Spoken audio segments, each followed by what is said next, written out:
Hi friends, আপনারা সবাই কেমন আছেন? আশা করি ভালোই আছেন। তো আপনাদের একটা রেসিপি দেখাবো, সেটা হচ্ছে পাঙ্গাস মাছ কিভাবে রান্না করতে হয় মাংসের স্বাদে, সেটা আপনাদের দেখাবো।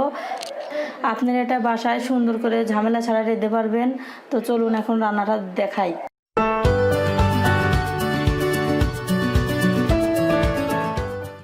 এখন আমি মাছটা ভালো করে কেটে নেব, অনেক সাবধানে।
আমার মাছগুলো কোটা হয়ে গেছে, এখন আমি ধুয়ে নেব।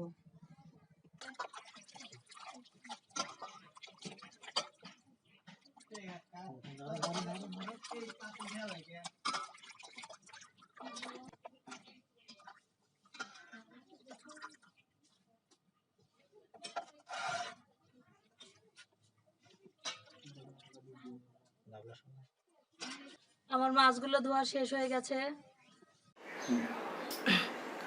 এখানে আমি একটা পাঙ্গাস মাছ সুন্দর করে ধুয়ে কেটে নিয়েছি, যাতে গন্ধ না লাগে সেই জন্য গরম জল দিয়ে ফাইন করে ধুয়ে নিয়েছি। এই রেসিপিটা রান্নার জন্য আমি যে উপকরণগুলো নিয়েছি সেগুলো আপনাদের এখন দেখাবো। তো এখানে আমি নিয়েছি আদা বাটা 2 চামচ, আর এখানে নিয়েছি 1 চামচ জিরা বাটা, আর 1.5 চামচ ধনে গুঁড়া, আর 1 চামচ হলুদ। আর এখানে নিয়েছি আমি 5 ফোড়ন, আর এখানে নিয়েছি শুকনো মরিচের গুঁড়ো, আর এখানে আছে কিছু পেঁয়াজ পাটায় ছেঁচা রসুন, আর আমান রসুন, আর 5টা কাঁচামরিচ। আর এখানে নিয়েছি আমি আলু, আর এখানে রান্নার তেল, আর এখানে জল। এখন আমি দিয়ে দিলাম লবণ,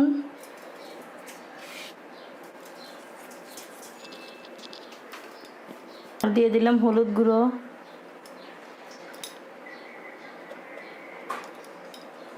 তো আমি এটাকে এখন সুন্দর করে মাখিয়ে নেব।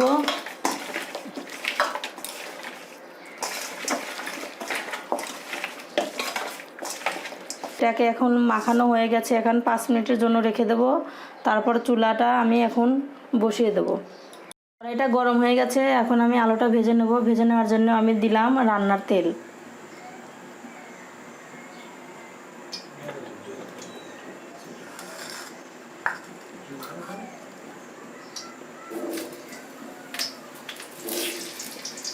আমি সাদাভাবে ভেজে নেব।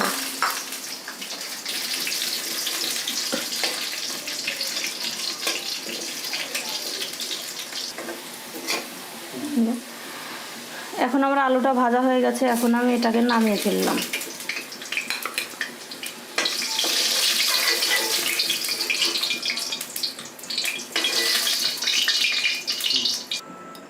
এই গরম তেলে এখন আমি মাছটা ভেজে নেব। মাছ কিন্তু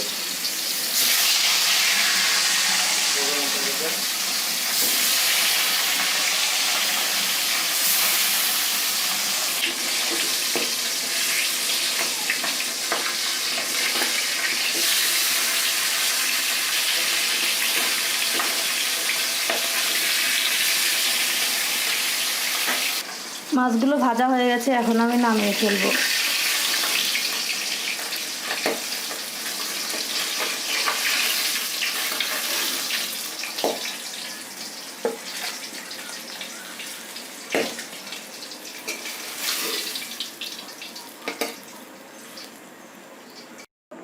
ভিউয়ার্স, এখন আমার সবগুলো মাছ ভাজা হয়ে গেছে, তো এখন আমি রান্নাটা শুরু করব। এখন আমি পাঁচফোড়ন দিয়ে দেবো, দিলাম কিছু জিরা, দিলাম তেজপাতা, দারচিনি, লবঙ্গ, গোলমরিচ, সাদা এলাচ,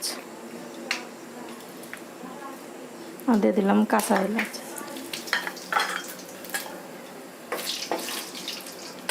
তো এখন দিয়ে দিলাম পেঁয়াজ।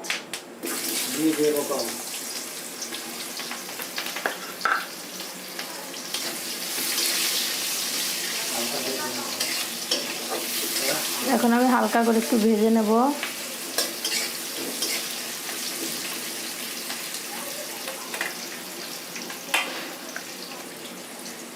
দিয়ে দিলাম আমান রসুন,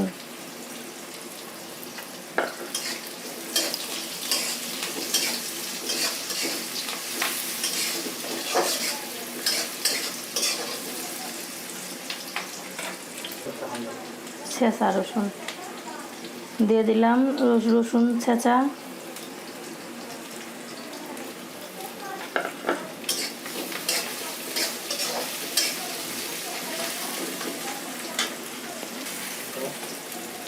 পেঁয়াজ রসুনটা আমি বাদামি কালার না হওয়া পর্যন্ত ভেজে নেব। পেঁয়াজ রসুনগুলো বাদামি কালার হয়ে গেছে, তো আমার অলরেডি ভাজাটা হয়ে গেছে। তো এখন আমি দিয়ে দিলাম আদা বাটা, 1.5 চামচ আদা বাটা, 1 চামচ জিরা বাটা, 1.5 চামচ ধনিয়া গুঁড়া, আর 1 চামচ হলুদ গুঁড়া, আর দিয়ে দিলাম 1.5 চামচ শুকনো মরিচের গুঁড়ো, আর দিয়ে দিলাম স্বাদ মতো লবণ।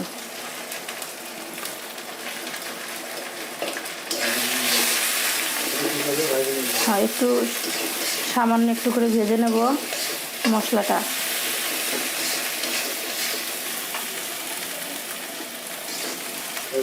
তারপর দিয়ে দিলাম একটু রান্নার তেল,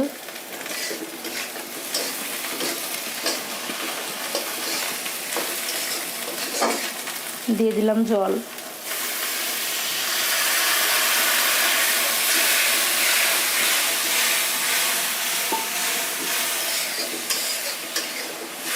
এখন মশলাটাকে আমি সুন্দর করে কষিয়ে নেব।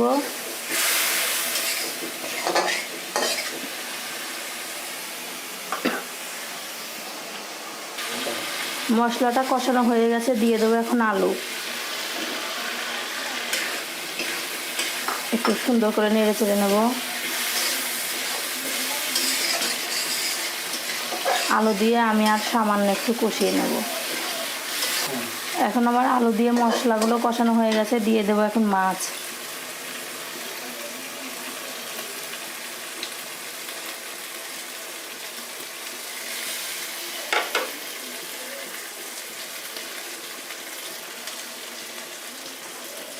মাছগুলো দেওয়া হয়ে গেছে, দিয়ে দিলাম জল, পরিমাণ মতো জল দিয়ে নেব।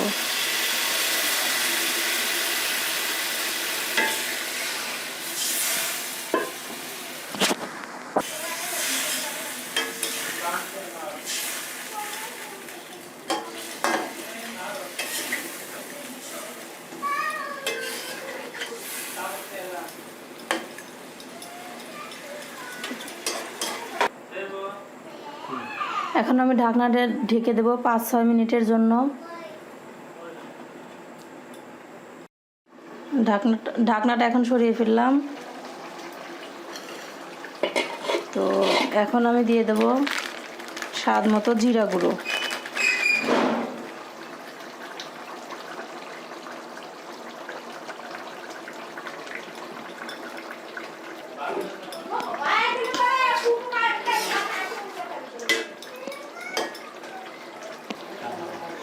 সুন্দর একটা ফ্লেভারের জন্য দিয়ে দিলাম কাঁচামরিচ।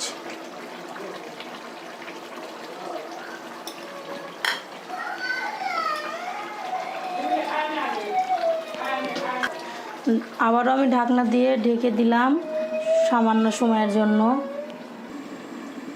তরকারিটা আমার হয়ে গেছে, এখন আমি ঢাকনাটা সরিয়ে ফেললাম।